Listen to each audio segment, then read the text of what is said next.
क्या चीज है? क्या यह शरीर आपका है? क्या यह पति आपका है? क्या यह पत्नी आपका है? यहाँ पे आए हैं तो क्या लेकर जाइएगा? आए हैं क्या चीज लेकर और जाइएगा क्या चीज लेकर? कुछ भी नहीं लेकर आए हैं दीदी, अब कुछ भी नहीं लेकर जाइएगा। तो यहाँ पे हम लोग किस रिश्ता में हम लोग मगन हैं? हम लोग का सिर्फ शिव शिष्य बनकर महादेव के सामने शिव का भाव देना है, शिष्य का भाव देना है कि जिस तरह से पत्नी अपने पति को पत्नी का भाव देती है और पति अपना पत्नी को पति का भाव देता है, उसी तरह से हम लोग अगर शिव को गुरु माने हैं तो शिष्य का भाव दीजिए। और साहब ने ये बात कहा है कि आइए भगवान शिव को अपना गुरु बनाइए। उन्होंने ये नहीं कहा कि जाइए भगवान शिव को अपना गुरु बनाइए। आइए के बाद कोमा है, पढ़े होंगे आप लोग दीदी।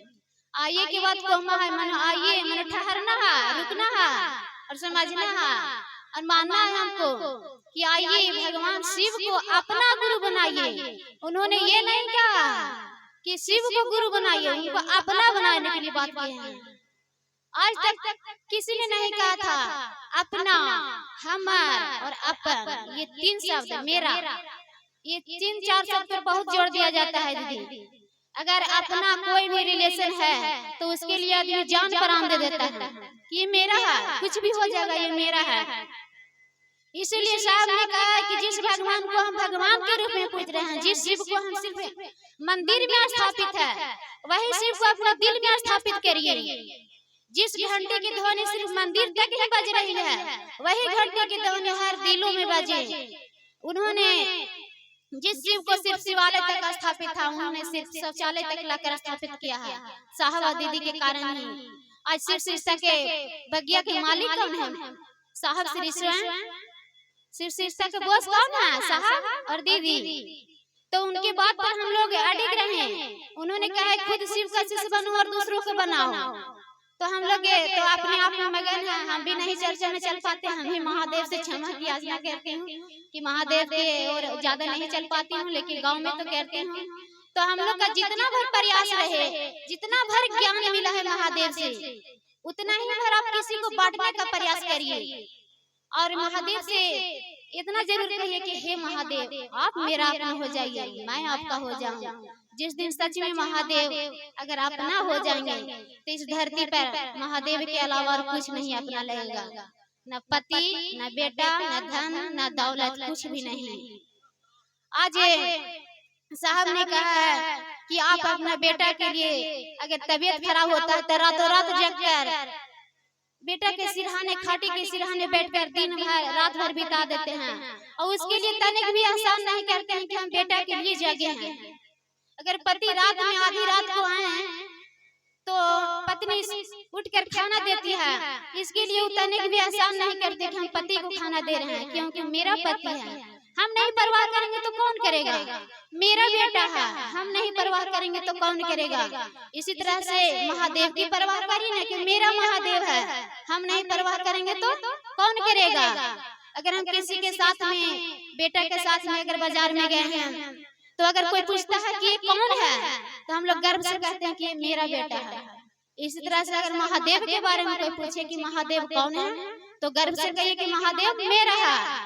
एकदम आन आसान से कहिए कि मेरा महादेव है। महादेव के बारे में एकदम जिस तरह से रिश्ता आप अपना धन दौलत के साथ बनाए हैं, बेटा बेटी के साथ बनाए हैं, उससे ज्यादा रिश्ता अपने महादेव के साथ बनाइए। एकदम अटूट रिश्ता बनाइए, तब ये रिश्ता चल पाएगा। दीदी एक गुरु बहना बोल रही थी कि नहीं नहीं हमको महादेव की जरूरी नहीं है, मेरे पास सारा चीज है, धन दौलत भी है, हम शरीर में भी देखने में सुंदर हैं, मेरे पास कोनो चीज का कमी नहीं है, महादेव की चर्चा क्यों करेंगे, महादेव की ओर हम क्यों चलेंगे? हमने उनको बोला कि दीदी इस शरीर पर गुमान मत करिए, इस शरीर को अग्नि में जलना है और जलकर राख होना है। किस बेटा की बात कर रहे हैं? जिस बेटा आप कर रहे हो वही बेटा एक दिन अग्नि जाके देगा। किस धन दौलत की बात कर रहे हैं? धन दौलत की आप मरने के बाद लेकर जाइएगा। तो बोली की बात ठीक कह रही है दीदी। तो महादेव के करने से क्या होगा कि महादेव सिर्फ धरती के लिए नहीं है, मरने के बाद भी महादेव काम में आएंगे। इसलिए महादेव की शरण में शरणागत होकर उनके चरणों की सेवा करिए और महादेव की ओर बढ़िए। और बहुत से गुरु बहना कहते हैं कि महादेव की चर्चा करने में क्या झगड़ा नहीं है? झगड़ा हम नहीं कर सकते हैं। तो हम बोले कि झगड़ा करने में भी ज्ञान की जरूरी है। वो बोले कि कैसे? तो हम बोले उनको कि ज्ञान मारे ज्ञान से रोम रोम धस जाए, और मूर्ख मारे लाठ से टूट खोपड़िया जाए। ज्ञानी आदमी कभी नहीं लाठी निकालेगा दीदी, और मूर्ख आदमी है तो ले लाठी तैयार, माथा उठा फोड़ के थाना में भर्ती हो जाएगा जाके। तो इसलिए घर परिवार चलाने के लिए भी ज्ञान की आवश्यकता है। कहीं भी चलिए, आपको चलने के लिए भी ज्ञान की आवश्यकता है। अगर आपके पास पूरा धन दौलत है, आधार है, जिस तरह से हम आधार के बिना भी कुछ नहीं कर सकते हैं, उसी तरह ज्ञान के बिना कुछ नहीं कर सकते हैं। मान के चलिए कि आपके घर में गाय बांधी हुई है 20,000 की, अगर वो दूध नहीं दे रही है तो गाय का कोई मोल नहीं है। अगर कोई स्त्री कितना भी सुंदर है, अगर चरित्रमान नहीं है तो स्त्री का कोई मोल नहीं है। अगर घर बहुत बड़ा सुंदर बनाए हैं और अगर घर में कोई संतान नहीं है तो उस घर का कोई मोल नहीं है। अगर आपका शरीर है और अगर आपके अंदर कोई ज्ञान नहीं है तो इस शरीर का कोई मोल नहीं है। तो अगर मेरे गुरु शिव हैं और अगर उसका कोई शिष्य नहीं है तो शिव गुरु का क्या मोल है? शिष्य ही तो गुरु जाने जाते हैं। इसलिए महादेव की ओर चलिए, महादेव की चर्चा करिए, महादेव की बात करिए। पहले हम लोग मंदिर में जाते थे तो धूप अगरबत्ती जलाते थे, महादेव की ओर ध्यान भी नहीं देते थे कि सर सफाई है या नहीं। बढ़िया से भोग लगा देते थे, 2-2 दाना मिश्री अगरबत्ती जला देते थे, नतमस्तक होकर चल जाते थे। लेकिन हम महादेव की चर्चा जब करने लगे हैं, महादेव की ओर चलने लगे हैं, तब पूजा फीका पड़ गया है महादेव की चर्चा के। लगता है कि हमें उससे अगरबत्ती से सीखना चाहिए कि अगरबत्ती खुद जलकर दूसरों को सुगंध देती है, तो क्यों नहीं हम लोग मनुष्य बनकर दूसरों को सुगंध दें? दीपक से सीखिए। दीपक स्वयं जलकर अंधेरा दूर करके प्रकाश देता है। तो हम लोग मनुष्य के तन पाकर हम लोग क्या कर रहे हैं? एक जानवर के भांति बिता रहे हैं। सुबह उठते हैं, खाना बनाते हैं, पेट भरते हैं, इसके बाद अपने बच्चा में लगे रहते हैं। एक गुरुबाना बोले कि हम नहीं चर्चा नहीं करेंगे, मेरा 4 संतान है। हम बोले कि धरती पर बच्चा जन्म देना ही श्रेष्ठ नहीं है दीदी। बच्चे का जन्म दे एक कुतिया एक शुगर भी दे रही है, जो एक बार में 12 को दे देती है। तो क्या बच्चे का जन्म देना ही धरती पर श्रेष्ठ है? तो हम लोग तो मनुष्य उनसे फीका शुगर और कुतिया के सामने। तो धरती पर आके हम लोग सिर्फ शुगर और कुतिया और जानवर की भांति नहीं रह सकते हैं। हम लोग मनुष्य का तन पाए हैं, मनुष्य का तन सर्वश्रेष्ठ है। तो मनुष्य का जैसा व्यवहार करे और हम लोग का भजन कीर्तन चर्चा करने का मौका मिला है, महादेव की नाम लेने का मौका मिला है, तो क्यों ना हम लोग महादेव महादेव करें? क्यों हम लोग अज्ञानता में डूबे हुए हैं कि घर के ही काम में उलझे हुए हैं? इसलिए महादेव की चर्चा करिए, महादेव का नाम का स्मरण करिए, और जहाँ भी रहिए महादेव की धूल की उड़ान कहते रहिए।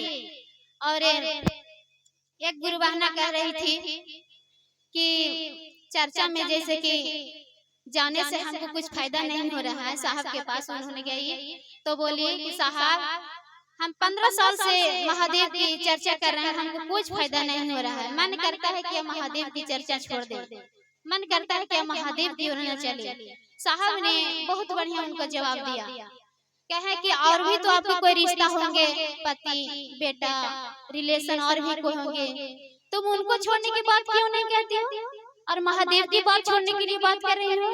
इसलिए कि महादेव के साथ तुम्हारा रिश्ता कमजोर है, इसीलिए तो तुम पति की तो भी छोड़ सकती हो रिलेशन में, और तुम बेटा के भी तो दुख की अवस्था में छोड़ सकती हो, लेकिन नहीं, इसलिए तुम पति को नहीं छोड़ सकती हो, बेटा को नहीं छोड़ सकती हो, धन दौलत को नहीं छोड़ सकती हो, क्योंकि उनको तुम अपना मानी है और महादेव के साथ तुम अपना मानी नहीं है, महादेव के साथ तुम्हारा रिश्ता निभाई नहीं है, इसलिए तुम महादेव की छोड़ने की बात कर रहे हो।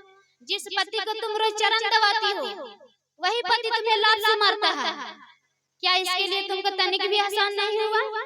जिस पति की तुम तीनों टाइम खाना बना कर देती हो वही पति मुंह से गाली बकता है, क्या तुम ये कभी मन में नहीं सोची होगी कि हम पति के छोड़ दे, चाहिए मेरा पति का मृत्यु हो जाए? कभी ये नहीं सोची होगी। लेकिन तुमने ये कैसे सोच लिया कि महादेव ने जब चर्चा में जुड़े हैं तो मेरे जीवन में सिर्फ सुख ही सुख मिले, दुख नहीं मिले?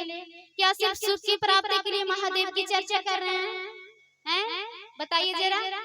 मेरे जीवन आगे सब गुरु भाई गुरु बहन धरती पर शिव शिष्य ही बन जाए तो दुख भैया कहाँ जाएंगे? दुख सुख तो शिव का दिया हुआ है। इसलिए सिर्फ हम लोग का ये नहीं होना चाहिए कि सिर्फ चर्चा में जुड़े हैं, शिव की ओर चलना है तो मेरे जीवन में सिर्फ सुख ही मिले, दुख भी मिलेगा दीदी। और शिव की ओर जब चल रहे हैं तो दुख इसलिए मिलता है, जैसे कि दुख और सुख के बारे में आज बताते हैं। जैसे मान लीजिए मेरा एक बच्चा है और एक आपका बच्चा है, दोनों बच्चा में झगड़ रहा है, तो आप अपना बचवा के मारिएगा कि दूसरा का बचवा के मारिएगा? मारने का अधिकार किसका है? अपना बचवा का। तो दुख उसी के ना मिलेगा, महादेव उन्हीं को ना समझाएंगे जो अपना है। तो उन महादेव कैसे समझाएंगे? शरीर में है, शरीर में तो महादेव नहीं ना है कि आपको लपड़ थप्पड़ मार के समझाएंगे। महादेव तो शरीर में नहीं है।